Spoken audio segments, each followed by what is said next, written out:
what are we talking about today exactly? Well, here's the thing. Jeff Cross sent me an email, and I was fascinated by it as I read it. I don't know. Have you ever read any of John Steinbeck's books, Fig? Yes. Of Mice and Men? Yeah. East of Eden. Yes. Yeah. Travels with Charlie. All that good stuff.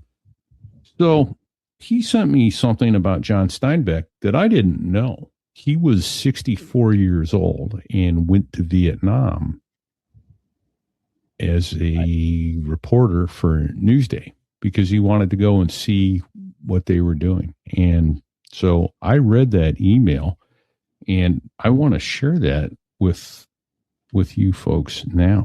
Even though Fig and I bust helicopter pilots' chops all the time, and they rightfully deserve it for their incredible lack of sanity to crawl in an airplane that has rotary wings and tries to tear itself apart every moment that it's actually running.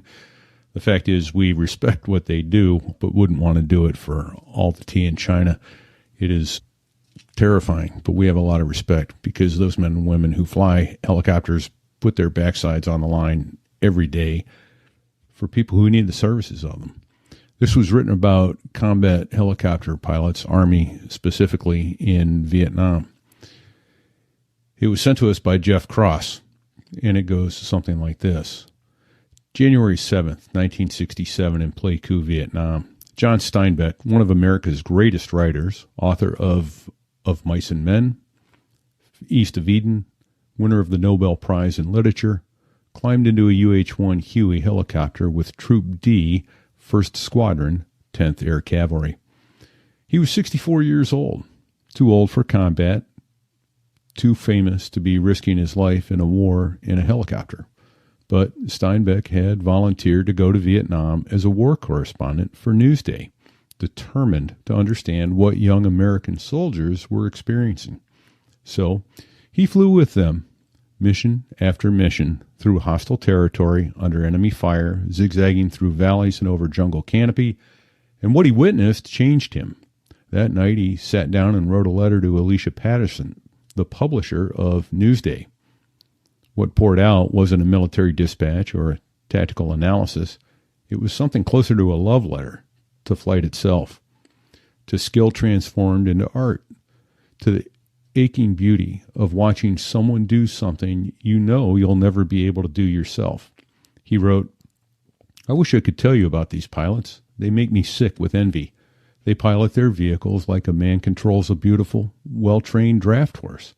They zigzag along stream beds, rise like swallows to clear the trees, turn, twist, and dive like swifts in the evening. Think about that for a moment.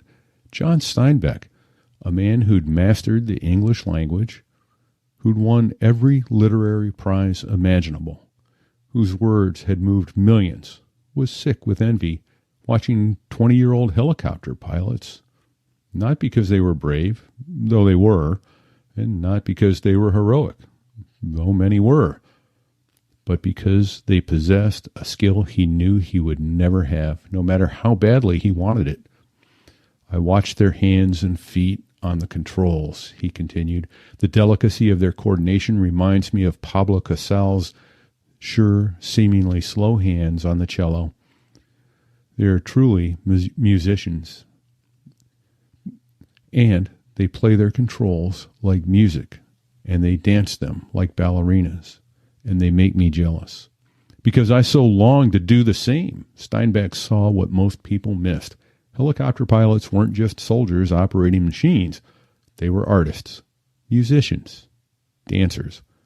Their hands on the cyclic and collective weren't mechanical motions. They were performances, virtuoso displays of coordination that rivaled anything in a concert hall or on a ballet stage. He'd watched Pablo Casal's, one of history's greatest cellists, perform.